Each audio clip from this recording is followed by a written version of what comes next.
Hi, in this video, so I'm going to show you how you can clear a paper jam on an Epson EcoTank. This particular one here is ET2850.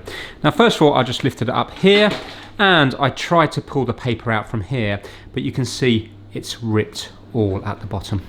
So I need to do it from the rear of the actual printer. So I'm going to put the camera on the tripod and let's see if we can clear it from the back. So we turn it around. And if this is up, you can just slide it down, and we have a bit here and a bit here that we're going to push in, and then the back will come out. So I'm pushing these in towards each other, yeah, just in that way, and now this will come out, and you can see it will bring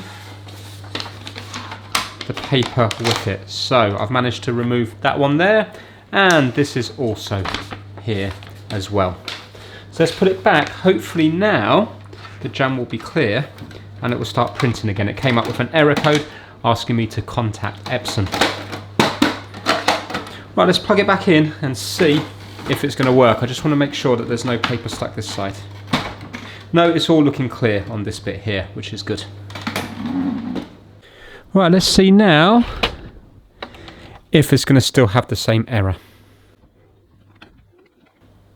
Brilliant, it didn't come up with this before. So I'm going to do a bit of printing now, make sure it does actually print. And there we go, you can see now it's printing out and you can also hear it as well. So it's really easy to clear a paper jam on this. They've made it straightforward to do. If you enjoyed the video, give it a big thumbs up. Thanks for watching.